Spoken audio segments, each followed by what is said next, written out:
নমস্কার বন্ধুরা, আজকে আমরা আলোচনা করব 2024 সালের এসএসসি সিজিএল এর প্রথম শিফটের সেট 1 ইংরেজির কোশ্চেন পেপার নিয়ে। প্রথম প্রশ্ন দিয়েছে ভয়েস চেঞ্জ থেকে। Ishika saw the tiger in the forest. খেয়াল করে দেখো, এখানে স ভার্বটি সিম্পল পাস্ট টেন্সে রয়েছে। সিম্পল পাস্ট টেন্স মানে ভার্বের সেকেন্ড ফর্ম।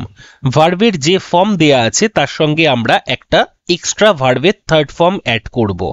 এবার যে ফর্মটা দেয়া আছে অর্থাৎ V2, এখানে লিখব বি ভার্বের সেকেন্ড ফর্ম। বি ভার্বের সেকেন্ড ফর্ম হচ্ছে ওয়াজ অথবা ওয়্যার। তাহলে এখানে আমার উত্তর এলো ওয়াজ অথবা ওয়্যার।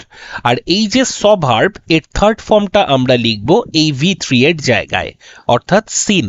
তাহলে এই যে চারটে অপশন আছে তার মধ্যে যেখানে ওয়াজ সিন অথবা ওয়্যার সিন থাকবে সেটাই তোমার উত্তর।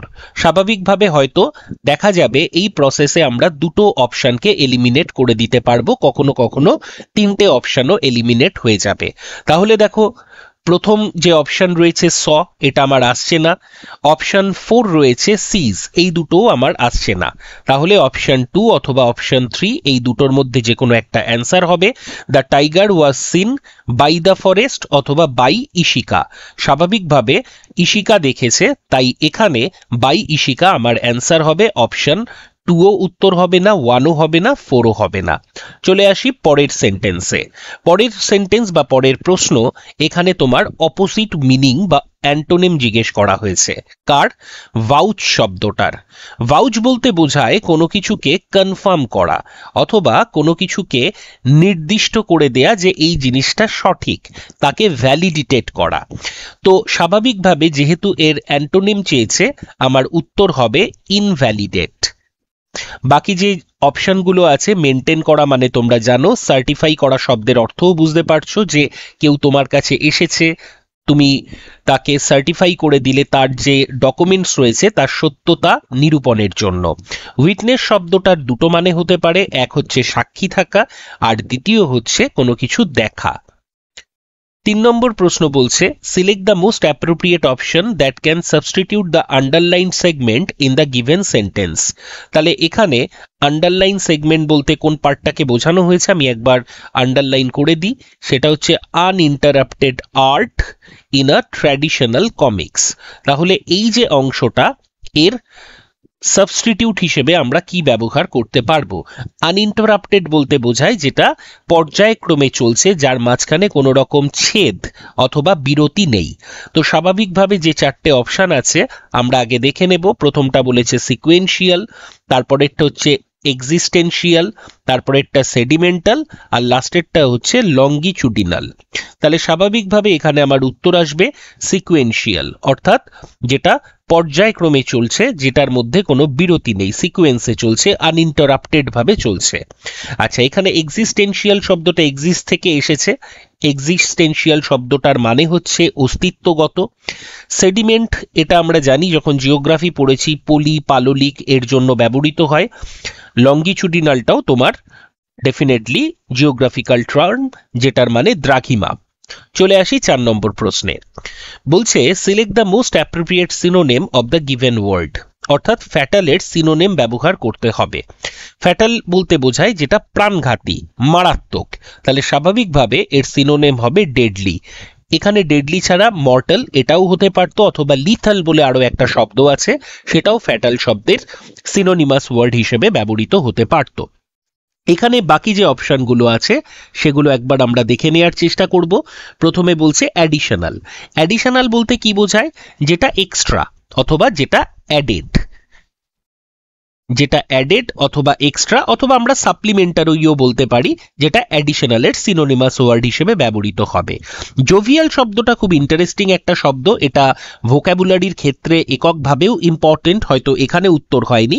জোভিয়াল বলতে বোঝায় হচ্ছে কোনো কিছু খুব চিয়ারফুল এবং ফ্রেন্ডলি। যেমন মনে করো তুমি কোনো একটা রেস্তোরাঁয় গেলে, একজন হোস্ট তোমাকে খুব সুন্দরভাবে আপ্যায়ন করলো, তো তুমি তাকে বলতে পারো জোভিয়াল হোস্ট অথবা জোভিয়াল ওয়েলকাম। এটা অ্যাডজেক্টিভ হিসেবে ব্যবহৃত হয় এবং নাউনের আগে ব্যবহৃত হয়। ইজি শব্দের মানে আশা করি আমাদের বোঝাতে হবে না। পরের সেন্টেন্স বা পরের শব্দ, অ্যাকচুয়ালি সেন্টেন্স নয়, সেখানে সিনোনিম জিজ্ঞেস করা হয়েছে কোন শব্দটার, ইনুয়েন্ডো।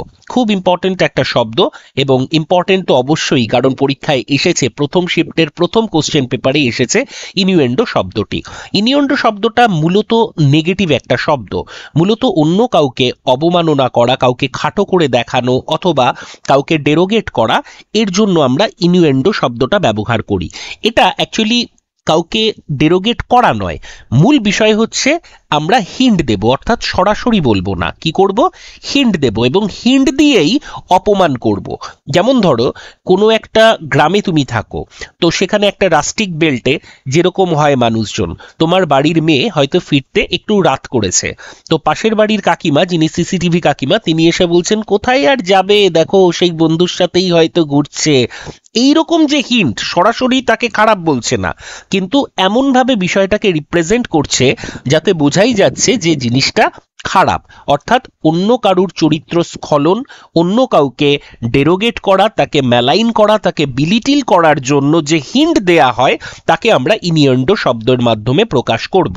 এবং এটি বাংলা আমরা যদি করি তাহলে বলা যেতে পারে বাঁকা কথা, অথবা শুদ্ধ বাংলায় বললে বক্রোক্তি। তাহলে এখানে যে চারটে অপশন আছে তার মধ্যে কোনটা উত্তর আসবে? স্বাভাবিকভাবে আমার উত্তর আসবে ইনসিনুয়েশন। ইনসিনুয়েশন মানেও হচ্ছে কোনো কিছুকে হিন্ট দেয়া, অর্থাৎ সরাসরি না বলে সাজেস্টিভ করে দেয়া, সাজেশন দেয়া, বাট স্ট্রেট কাট না বলা। বাকি যে অপশনগুলো আছে আলোচনা করে নি। প্রোজ মানে প্রত্যেকেই জানো গদ্য। ক্রুড শব্দটা তোমরা জিওগ্রাফিতে পড়েছো, ক্রুড ওয়াইল, তাহলে ক্রুড শব্দের মানে অশোধিত, অশোধিত অর্থে ব্যবহৃত হয়। তবে বলে রাখি অ্যাডজেক্টিভ হিসেবে ক্রুড শব্দের আরো একটা মানে আছে ভালগার। ভালগার অর্থেও কিন্তু ক্রুড ব্যবহৃত হয়, ভালগার অথবা রুড, এই অর্থেও আমরা ক্রুড শব্দটাকে ব্যবহার করে থাকি। র্যাক্ট, র্যাক্ট শব্দটার মানে যে কোনো কিছু খুব পুরনো এবং ছিন্ন, মানে ছেঁড়া, অর্থাৎ ওল্ড অ্যান্ড টর্ন বলতে পারি, ওল্ড অ্যান্ড টর্ন। তাহলে টর্ন এর একটা সিনোনেম হতে পারে, যেমন আমরা টর্ন ক্লথ এরকম বলে থাকি, ছিন্ন কোনো জামা কাপড় হলে বা ছিন্ন পোশাককে টর্ন বলতে পারি। একই সাথে এর সিনোনেম হিসেবে আমরা টিটার্ড শব্দটাকেও ব্যবহার করতে পারি, TITTERED, অথবা রিবড বলেও একটা শব্দ আছে, সেটাও আমরা ব্যবহার করতে পারি। আচ্ছা, আরেকটি শব্দ আমি বলে দিই এর জন্য, এগুলো সবকটা তোমরা আলাদা আলাদা করে নোট করে রাখবে, যেমন টিটার, টর্ন, রিবড অথবা ওর্ন। এই শব্দটা ওর্ন মানে আমরা যেটাকে হিন্দিতে বলি ঘষা পিটা, অর্থাৎ একই জিনিস বারবার বহু ব্যবহৃত। যেমন ধরো আমি বললাম খুব পুরনো একটা কাহাবত, তো তাকে আমরা বলতে পারি আ ওয়েল ওর্ন অ্যাডেজ। কি বলতে পারি? আ ওল্ড ওর্ন অ্যাডেজ। অ্যাডেজ শব্দের মানে হচ্ছে তোমার কোন রকম কিংবদন্তি, তাকে আমরা অ্যাডেজ শব্দের মাধ্যমে প্রকাশ করতে পারি। ইনসিনুয়েশন তো আমরা বলেই দিচ্ছি, বাঁকা কথা, হিন্ট সরাসরি না বলে জাস্ট হালকার উপর ছেড়ে দেয়া এবং তার মাধ্যমে অন্য কাউকে খাটো দেখানো। চলে আসি 6 নম্বর কোশ্চেনে। বলছে the following sentence has been divided into 4 segments.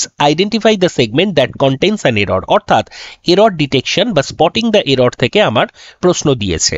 Mr. Avilash and his family have received no informations about the incident. সবার প্রথম দেখো অভিলাষ অ্যান্ড হিজ ফ্যামিলি, তো এখানে যেহেতু অ্যান্ড দিয়ে যুক্ত আছে তাহলে একজন নয় একাধিক লোক রয়েছে, তাহলে সাবজেক্ট প্লুরাল। তাহলে সাবজেক্ট প্লুরাল হলে ভার্ব প্লুরাল থাকার কথা, এবং ভার্ব হ্যাভ রয়েছে সেটাও প্লুরাল। হ্যাবের পর আমরা ভার্বের থার্ড ফর্ম লিখি, এখানেও কোনো অসুবিধা নেই। অ্যাবাউট হচ্ছে আমার প্রিপোজিশন, প্রিপোজিশনের পর প্রিপোজিশনাল অবজেক্ট থাকবে, ইনসিডেন্ট নাউন এবং প্রিপোজিশনাল অবজেক্ট হিসেবে সুপ্রযুক্ত। যেহেতু এটা পার্টিকুলার একটা ইনসিডেন্ট তাই তার আগে আমার আর্টিকেল দা বসেছে, ডেফিনিট আর্টিকেল দা বসেছে। তাহলে ভুল হয়েছে কোন জায়গায়? No informations. মাথায় রাখবে এই যে ইনফরমেশন, এই শব্দটা তোমার অ্যাবস্ট্রাক্ট নাউন হিসেবে ব্যবহৃত হয়, এবং ইংরেজিতে অ্যাবস্ট্রাক্ট নাউন এবং মেটেরিয়াল নাউন এই দুটো নাউন সবসময় আনকাউন্টেবল নাউনের তকমা পায়। অর্থাৎ যেহেতু ইনফরমেশন শব্দটি আনকাউন্টেবল নাউন হিসেবে ব্যবহৃত হয়েছে, তাই তার প্লুরাল হওয়া সম্ভব নয়। তাই স্বাভাবিকভাবে এখানে নো ইনফরমেশন হবে, ইনফরমেশনস আমরা ব্যবহার করব না। তাহলে যদি পরীক্ষায় প্রশ্ন দেয় মেনি, তখন আমরা কি করব? দেখো, ইনফরমেশনকে আমরা কখনোই ইনফরমেশনস করতে পারবো না। তাহলে স্বাভাবিকভাবে মেনির পর ইনফরমেশন লেখাও যাবে না, কারণ ইনফরমেশন আনকাউন্টেবল আর মেনি চাইবে একটা প্লুরাল কাউন্টেবল নাউনকে। তাহলে স্বাভাবিকভাবে মেনির পরে একটা প্লুরাল কাউন্টেবল নাউন নিয়ে আসো, সেটা হচ্ছে পিসেস, PIECES, মাঝখানে একটা অফ দিয়ে দুটোকে রিলেট করে দাও। তাহলে যদি এখানে মেনি থাকে তাহলে মেনি পিসেস অফ ইনফরমেশন। ঠিক আছে, তো এক্ষেত্রে আমরা নো ইনফরমেশনই ব্যবহার করব, ইনফরমেশনস প্লুরাল হবে না। চলে আসি পরের প্রশ্নে। বলছে select the most appropriate option to fill in the blank. Binod had a dash escape in the car accident.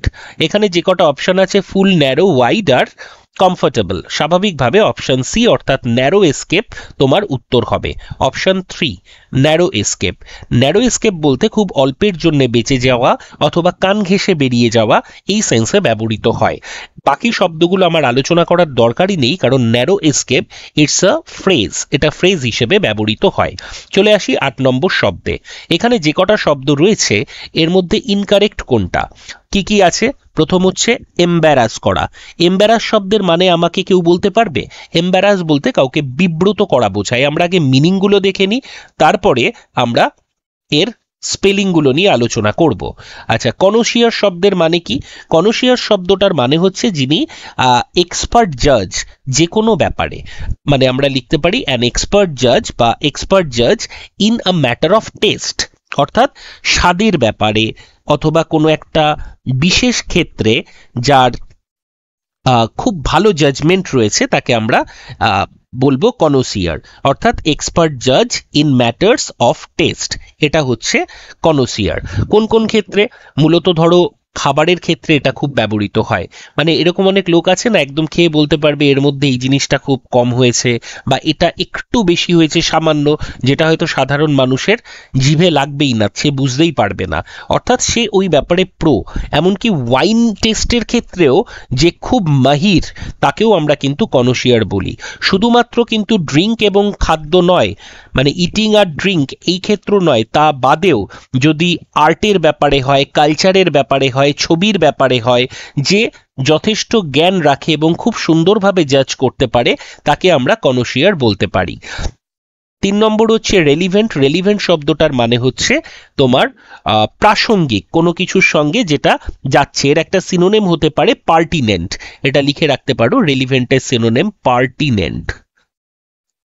আর 4 নম্বর হচ্ছে বিউরোক্রেসি। বিউরোক্রেসি শব্দের মানে আমলাতন্ত্র। যখন আমলারা, মানে বড় বড় officer, IAS officer, IPS officer, WBCS officer, তারা যখন শাসন ব্যবস্থার শীর্ষে থাকবে, কোনো রকম মুখ্যমন্ত্রী, প্রধানমন্ত্রী এরা নয়, একদম শাসন ব্যবস্থা যারা চালাবে তারা যদি আমলা হয় তখন আমরা তাকে বলবো বিউরোক্রেসি।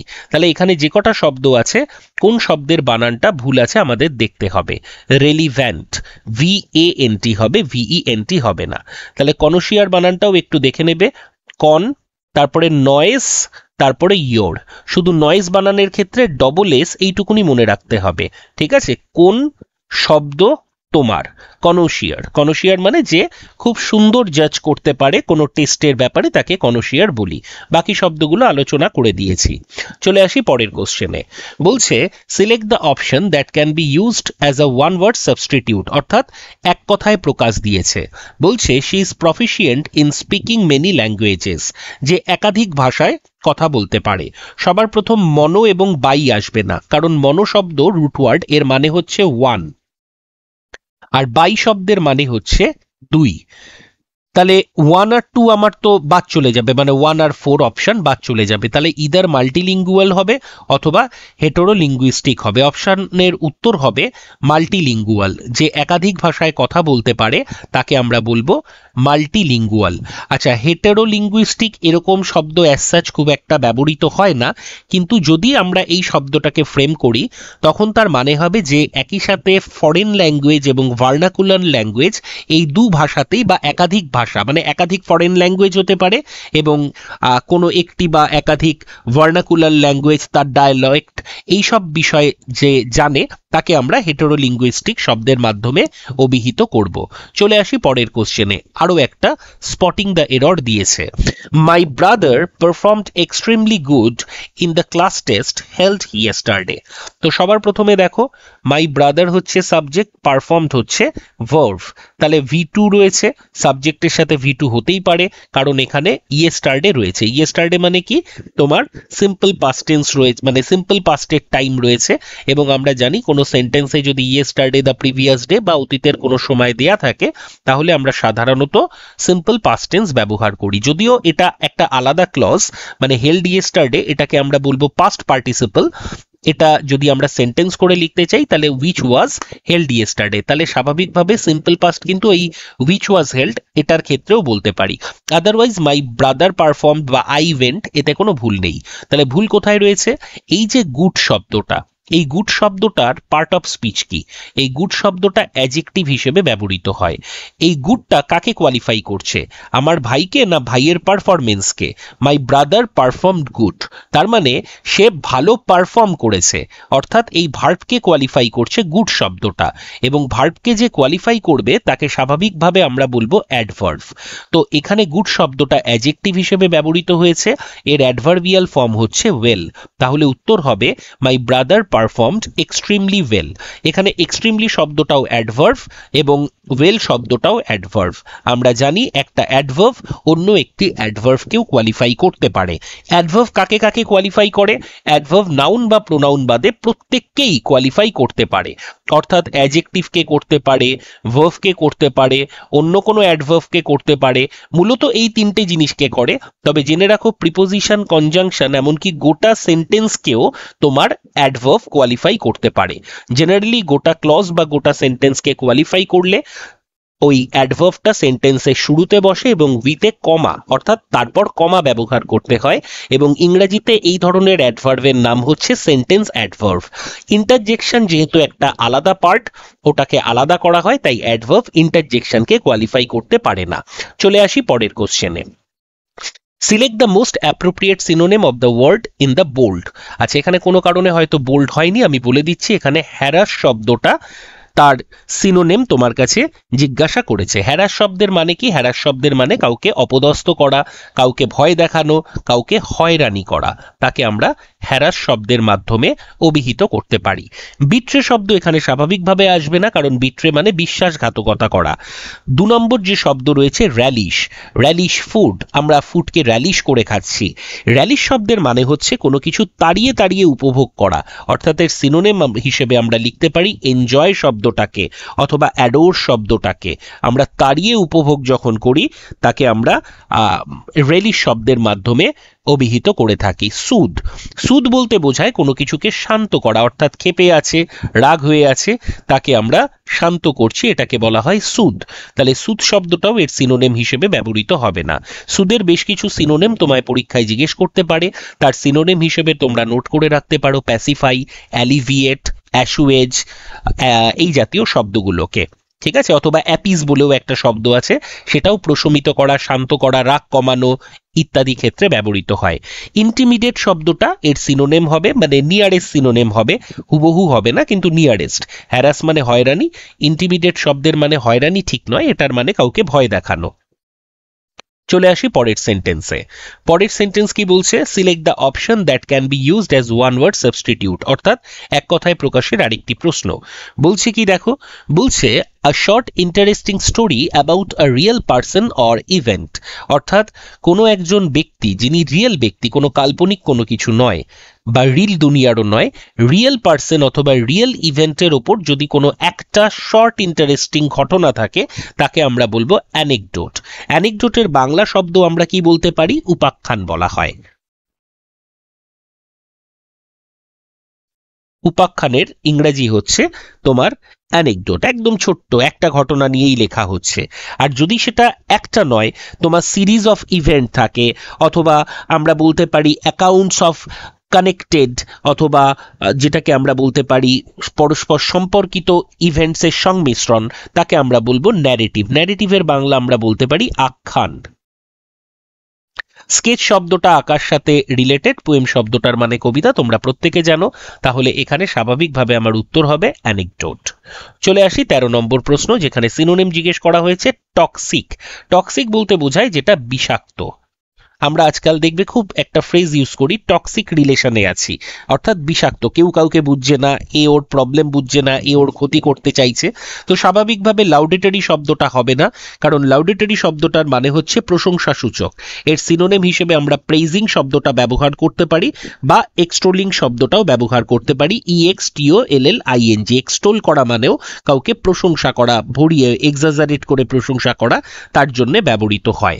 পরের শব্দ আছে ল্যাঙ্কি, এটাও হবে না। ল্যাঙ্কি হচ্ছে একটা বিশেষণ যেটা একটু নেগেটিভ ধরনের, অর্থাৎ কেউ যদি খুব রোগা হয় বা এবং একই সঙ্গে রোগা হওয়ার সঙ্গে সঙ্গে খুব লম্বা হয়, যেটাকে আমরা ঢ্যাঙা লম্বা বলি, তো কাউকে অবমাননা করার জন্য এই ল্যাঙ্কি শব্দটা ব্যবহৃত হয়। দুটো বৈশিষ্ট্য, এক হচ্ছে রোগা হতে হবে আর 2 নম্বর হচ্ছে তোমার লম্বা হতে হবে। আচ্ছা, 3 নম্বর হচ্ছে লিথাল। লিথাল মানে প্রাণঘাতী, এর সিনোনিম তোমার ডেডলি হতে পারে, ফ্যাটাল হতে পারে, মর্টাল হতে পারে। তো এখানে যে কটা অপশন আছে তার মধ্যে নেগেটিভ শব্দ এটাই আছে যেটা টক্সিকের কাছাকাছি যেতে পারে। তো এখানে লিথাল তোমার অপশন হবে, তবে কোনো পরীক্ষায় যদি এর থেকে বেটার বা কাছাকাছি অপশন থাকে সেটাও অ্যান্সার হতে পারে। পরের শব্দ হচ্ছে লিসিট। লিসিট শব্দের মানে হচ্ছে যেটা আইন মেনে চলা, অর্থাৎ আইন সিদ্ধ। বাংলায় বললে কি হবে? আইন সিদ্ধ।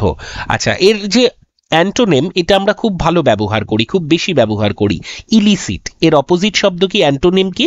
ইলিসিট। যেমন আমরা বললাম ইলিসিট ড্রাগ সাপ্লাই, অর্থাৎ কোনো অবৈধ কাজ। তাহলে লিসিট মানে কোনো বৈধ বা আইন সিদ্ধ, অর্থাৎ লিগাল অথবা লফুল আমরা বলতে পারি। অথবা আরেকটি ভালো শব্দ আছে লেজিটিমেট, লেজিটিমেটও আমরা বলতে পারি। লিগাল, লেজিটিমেট, ঠিক আছে, পারমিসেবল, এই জাতীয় বা লফুল, এই শব্দগুলো এর সিনোনিমাস ওয়ার্ড হিসেবে ব্যবহৃত হবে।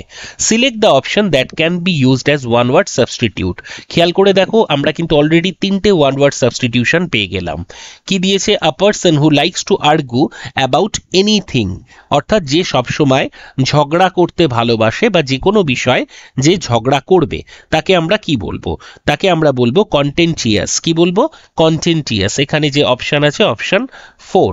আচ্ছা, এর সিনোনিম আর কি কি হতে পারে? তোমরা তো জানোই যে কন্ট্রোভার্সিয়াল হতে পারে অথবা আর্গুমেন্টেটিভ হতে পারে। যদি ব্যক্তি না হয় তাহলে আমরা পাগনাসিয়াসও বলতে পারি, পাগনাসিয়াস ক্যারেক্টার, অথবা ওয়ারলাইক, এই জাতীয় শব্দগুলো এর সিনোনিমাস ওয়ার্ড হিসেবে ব্যবহৃত হতে পারে। বাকি অপশনগুলো আমরা দেখে নেব যেগুলো আসতে পারে। একটা হচ্ছে ভেরাসিয়াস। ভেরাসিয়াস শব্দটার মানে হচ্ছে রিপ্রেজেন্টিং ট্রু, অর্থাৎ একদম সত্যের উপস্থাপনা। এর সিনোনিম হিসেবে আমরা ট্রু অথবা অ্যাকিউরেট, এই জাতীয় শব্দগুলোকে বলতে পারি। কাওয়ার্ড শব্দটা আমরা জানি ভীরু অর্থে ব্যবহৃত হয়, তবে আমরা অনেকে জানি না যেটা এই কাওয়ার্ড শব্দটা হচ্ছে নাউন এবং এর যে অ্যাডজেক্টিভ ফর্ম সেটা হচ্ছে কাওয়ার্ডলি। এবং কাওয়ার্ডলি দেখলে অনেকে তোমার ভাবে যে অ্যাডভার্ব। মাথায় রাখবে, যদি কোনো অ্যাডজেক্টিভের সাথে এলওয়াই যোগ হয় তাহলে সেটা অ্যাডভার্ব হয়, কিন্তু যদি কোনো নাউনের সাথে এলওয়াই যুক্ত হয় তাহলে সেটা অ্যাডজেক্টিভ হবে। ঠিক আছে? তো যেহেতু কাওয়ার্ড নিজে নাউন, তাই কাওয়ার্ডলিটা অ্যাডজেক্টিভ, তাই হি ইজ আ কাওয়ার্ড লিখতে হবে, অথবা আমরা লিখবো he is a cowardly person. শুধু যদি লিখি হি ইজ কাওয়ার্ড তাহলে হবে না। কেন? কারণ কাওয়ার্ড তো অ্যাডজেক্টিভ নয়, সরি, কাওয়ার্ড তো অ্যাডজেক্টিভ নয়, নাউন। তাহলে সিঙ্গুলার কাউন্টেবল নাউনের আগে আমরা আর্টিকেল অথবা ডিটারমিনার দেব। তাহলে কি কি উত্তর হতে পারে? হি ইজ আ কাওয়ার্ড হতে পারে, he is a cowardly man হতে পারে, অথবা শুধু হি ইজ কাওয়ার্ডলি হতে পারে। কিন্তু শুধু হি ইজ কাওয়ার্ড আমরা ব্যবহার করব না, হি ইজ এ কাওয়ার্ড ব্যবহার করব। আরেকটা খুব সুন্দর শব্দ আছে যেটা এসএসসির ফেভারিট শব্দ, সেটা হচ্ছে রেটিসেন্ট। রেটিসেন্ট শব্দের মানে হচ্ছে যে খুব সহজে নিজের ব্যাপার সবাইকে বলে না, মানে রিজার্ভড বলতে পারো, কিছুটা ইন্ট্রোভার্ট ধরনের অথবা কিছুটা শাই, এই অর্থে ব্যবহৃত হয়। স্বল্পভাষী, এর বাংলা কি হবে? স্বল্পভাষী এবং সহজে নিজেকে ওপেন আপ করে না। চলে আসি 15 নম্বর প্রশ্নে। 15 বলছে select the most appropriate meaning of the given idiom. Two have bigger fish to fry. আচ্ছা, এই দেখো ইডিয়ামের ক্ষেত্রে যে চারটে অপশন থাকবে তার মধ্যে এক দুটো অপশন থাকবে যেটা এর মতোই, অর্থাৎ দেখবে মাছ ভাজা অথবা মাছ খাওয়া অথবা রান্না করা এরকম কিছু দিয়ে দেয়, তো সেগুলো সাধারণত উত্তর হয় না, উত্তর তার বাইরেই হবে। তাহলে two have bigger fish to fry মানে বোঝাই হচ্ছে যখন তোমার কাছে কোনো অন্য ঘটনা রয়েছে, অন্য কোনো কাজ রয়েছে যেটা আরো বড় বা যেটা আরো বেশি ইম্পর্টেন্ট। তো এইরকম ক্ষেত্রে মনে করো তুমি একটা কোনো ছোট বিষয় নিয়ে তর্কাতর্কি করছো লোকের সাথে, কেউ এসে তোমাকে বললো যে you have bigger fish to fry, মানে এই সমস্ত ট্রিভিয়াল ব্যাপার থেকে দূরে সরে যা, তোর আরো অনেক দরকারি কিছু কাজ আছে যেটা তুই করতে পারবি। তাহলে অপশন ডি বা অপশন 4 এর উত্তর হবে to have bigger things to take care of then the menial task at hand, অর্থাৎ এই মুহূর্তে সে যা কাজটা করছে তার থেকে তার আরো অনেক দরকারি কিছু না কিছু কাজ আছে। পরের শব্দ, পরের সেন্টেন্স একটা ভয়েস বলেছে পরের প্রশ্নে, select the option that expresses the given sentence in active voice. খেয়াল করে দেখো এখানে প্যাসিভ ভয়েস দিয়ে দেয়া হয়েছে, এটাকে অ্যাক্টিভ ভয়েস করতে হবে। লাভলি টিউনস আর কম্পোজড বাই ডমনিকা, তাহলে এটার উত্তর কি হবে? ডমনিকা। আচ্ছা, তাহলে আর কম্পোজড মানে প্রেজেন্ট ইনডিফিনিটে আছে, তাহলে কম্পোজেস লাভলি টিউনস। তাহলে এখানে যেটা উত্তর হবে সেটাই আসবে, ডমনিকা কম্পোজেস লাভলি টিউনস। 2 নম্বর, সরি 4 নম্বর। এখানে টিউনস লাভলি আছে, লাভলিটা তো তোমার কম্পোজকে কোয়ালিফাই করছে না, তোমার টিউনকে কোয়ালিফাই করছে, অর্থাৎ নাউনকে কোয়ালিফাই করছে। অ্যাডজেক্টিভ হলে এটা তার আগে বসবে, এটাকে বলা হয় তোমার অ্যাট্রিবিউটিভ অ্যাডজেক্টিভ হিসেবে ব্যবহৃত হবে। 17 নম্বর প্রশ্ন আমাদের কি বলছে? 17 নম্বর আমাকে ওয়ান ওয়ার্ড সাবস্টিটিউশন নয় সিনোনিম করতে দিয়েছে। কোন শব্দটার? অল্ট্রুইস্ট। অল্ট্রুইস্ট কাকে বলে সবার আগে আমরা জেনে নেব। অল্ট্রুইস্ট মূলত একটি পজিটিভ শব্দ, ঠিক আছে? অল্ট্রুইস্ট শব্দের মানে হচ্ছে পরোপকারী, অর্থাৎ আমরা বলতে পারি আনসেলফিশ এর সিনোনিম হতে পারে কাইন্ড হতে পারে, অথবা জেনারাস হতে পারে, অথবা ম্যাগনামোনিয়াস হতে পারে। তো এগুলো এর সিনোনিম হিসেবে ব্যবহৃত হতে পারে। আচ্ছা, এখানে যে চারটে অপশন আছে তার মধ্যে ফিল্যান্থ্রপিক এর উত্তর হবে। কেন? তার কারণ হচ্ছে ফিল শব্দের মানে লাভ, আর অ্যানথ্রপ মানে হচ্ছে হিউম্যান বিং। আর যদি এখানে আইএসটি থাকতো তাহলে তার মানে হতো পার্সন। তাহলে ফিল্যান্থ্রপিস্ট কাকে বলা হয়? ফিল্যান্থ্রপিস্ট বলা হয় যে অন্যকে ভালোবাসে বা মানব জগৎকে ভালোবাসে, অর্থাৎ সেই অন্যের উপকার করে। তো এটাই আমার কাছাকাছি উত্তর হবে। কোন শব্দটা? ফিল্যান্থ্রপিক। ফিল্যান্থ্রপিকের সিনোনিম হিসেবেও এই শব্দগুলো তুমি ব্যবহার করতে পারো, জেনারাস, কাইন্ড, আনশেলফিশ, এই জাতীয় শব্দগুলো ব্যবহৃত হতে পারে। পরের শব্দ কি আছে? ফ্যান্টাজমাল। অ্যাকচুয়ালি এই শব্দটা এসছে ফ্যান্টাজম থেকে। ফ্যান্টাজম বলতে বোঝায়, ফ্যান্টাম মানে কি ভূত, অর্থাৎ যেটা আনরিয়াল, যেটা আনরিয়াল অথবা ইলিউজারি, তার জন্য আমরা ফ্যান্টাজম শব্দটা ব্যবহার করতে পারি। ফেনোমেনাল শব্দটার মানে কি? ফেনোমেনাল মানে এক্সেপশনাল, আলাদাই, দুর্ধর্ষ, পজিটিভ সেন্সে ব্যবহৃত হয়। ফোনোটিপিক্যাল শব্দটার মানে কি? ফোনোটাইপ বলতে অ্যাকচুয়ালি বোঝায় যখন কোনো সাউন্ডকে আমরা কোনো লেটার বা সিম্বল দিয়ে রিপ্রেজেন্ট করি, মানে letter or symbol representing a sound is called phonotype. চলে আসি পরের প্রশ্নে। বলছে select the most appropriate option to substitute the underline segment in the given sentence. She has been studying for 2 o'clock, অর্থাৎ for 2 o'clock এটাই underline থাকবে সম্ভবত। এখানে দেখো 2 o'clock এই শব্দটা কি? 2 ঘন্টা ধরে না দুটো থেকে? ডেফিনেটলি দুটো থেকে, তার মানে পয়েন্ট অফ টাইম। তাহলে পয়েন্ট অফ টাইমের জন্য আমরা সিন্স ব্যবহার করি না ফর ব্যবহার করি? সিন্স ব্যবহার করি। তাহলে এখানে যে কটা অপশন আছে তার মধ্যে সিন্স যেখানে থাকবে সেটাই আমার উত্তর হবে। অপশন 2 হচ্ছে আমার উত্তর। 19 নম্বর প্রশ্ন কি বলেছে? এখানে আন্ডারলাইন করার কথা বলেছিল, আমি আগে থেকে মার্ক করে রেখেছি। এখানে যে কটা শব্দ আছে তার মধ্যে কোনটা তোমার মিসস্পেলড, অর্থাৎ এর মধ্যে ভুল বানান কোনটা? এখানে যে রিক্যাপচার আছে, অ্যাভাক্টিং আছে, অ্যাভাক্টিং না অ্যাকচুয়ালি ইভিক্ট, ইভিআইসিটি হবে, এটা এর পরিবর্তে আই হবে। So option B is our answer. এক্ষেত্রে ইভিক শব্দটার মানে আমাদেরকে জেনে নিতে হবে। ইভিক শব্দের মানে হচ্ছে কাউকে এক্সপেল করা, নির্বাসন দেয়া, তার জন্য আমরা ইভিক শব্দটাকে ব্যবহার করে থাকি। চলে আসি পরের সেন্টেন্সে। Select the word which means the same as the group of words, অর্থাৎ এখানে যে কটা শব্দ দেয়া আছে তার সিনোনিম হিসেবে কোনটা ব্যবহৃত হবে।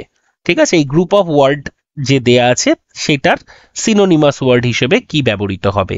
Unit of weight for precious stone, pure, reliable, carat, accurate. এখানে যে কটা শব্দ রয়েছে প্রত্যেকটারই অর্থ আমরা জানি, কিন্তু উত্তর হবে ক্যারেট। দেখবে সোনা অথবা হিরে এগুলো আমরা জিজ্ঞেস করি না কত ক্যারেটের গোল্ড, এটা একটা ইউনিট বা একক। ঠিক আছে, পিওর মানে বিশুদ্ধ জানি, রিলায়েবল মানে যেটার উপর বিশ্বাস করতে পারছো, অ্যাকিউরেট মানে নিখুঁত। পরের কোশ্চেন দিয়েছে কি, in the following passage some words have been deleted. Read the passage carefully and select the most appropriate option to fill in the blanks. It is a kind of closed test. তো এখানে আমাকে সবার প্রথম পুরো passage পড়ার দরকারও নেই। আমরা তাড়াতাড়ি পড়ার জন্য কি করব, যে গ্যাপের আগের সেন্টেন্সটা বা পরের সেন্টেন্সটা একটু ভালোভাবে পড়লেই হবে। বলছে there is a saying that coming event cast their shadows before, অর্থাৎ এরকম একটা প্রচলিত প্রবাদ আছে যে ঘটনাটা ঘটতে চলেছে সে স্বাভাবিকভাবেই সবসময় মানে আগেই ছায়া ফেলে, অর্থাৎ কি ঘটতে চলেছে সেটা আগে থেকেই অনুমান করা যায়। It is not universally true, তার মানে দেখো এটা চিরন্তন সত্য নয়, সর্বক্ষেত্রে সত্য নয়। তাহলে প্রথম সেন্টেন্স এবং দ্বিতীয় সেন্টেন্স দুটো একে অপরের বিপরীত, অর্থাৎ কন্ট্রাডিকশন। তাহলে এখানে আমাকে কোনো কন্ট্রাডিক্টরি কনজাংশন ব্যবহার করতে হবে, বাট, হাউএভার এরকম কিছু থাকলে আমরা ব্যবহার করতে পারি। হাউএভার আমার উত্তর হবে প্রথম প্রশ্নের জন্য। চলে আসি দ্বিতীয় প্রশ্নে। দ্বিতীয় প্রশ্ন কি বলছে, something can happen within a second and one may not dash it. এখানে কি অপশন আছে, যে কোনো মুহূর্তে যে কোনো কিছু ঘটতে পারে এবং কেউ আগে থেকে সেটা অনুভব করতে পারবে না, আগে থেকে কেউ দেখতে পারবে না। ফোরসি, ফোরসি মানে হচ্ছে আগাম দেখা, অর্থাৎ আগাম জানা। অর্থাৎ মূলত আমরা যখন কোনো কিছু ঘটতে চলেছে এরকম আগে থেকে রিয়েলাইজ করি তাকে আমরা বলি ফোরসি শব্দটা। এখানে আরো কিছু শব্দ আছে আমরা শিখে নেব। লিগালাইজ মানে হচ্ছে কোনোকে আইন শুদ্ধ করা, কোনো কিছুকে। আচ্ছা, রেসেন্ট শব্দটার মানে একটু ইম্পর্টেন্ট, এটা নোট করে নিতে পারো, কোনো কিছুকে বাতিল করা অথবা টেক ব্যাক, টেক ব্যাক অর্থে ব্যবহৃত হয়। আচ্ছা, অ্যাফেক্ট করা মানে কোনো কিছুর উপর নেগেটিভ প্রভাব ফেলা। 3 নম্বর অপশনে এরপর আসবো, বলছে dash some instances show that prediction based on certain signs have gone wrong. তার মানে এটা থেকে আবার আমরা আলাদা করব। তাহলে 3 নম্বর কি আছে দেখি, দেয়ারফোর, দেয়ারফোর আমরা কনক্লুশনের জন্য তুলি, ব্যবহার করি। Moreover, নেভারদিলেস, however. তাহলে এক্ষেত্রে আমার উত্তর কি হবে, আমরা এক্ষেত্রে লিখব হচ্ছে মোরওভার। ঠিক আছে, তো এক্ষেত্রে আমার অপশন 3 এর উত্তর হবে মোরওভার।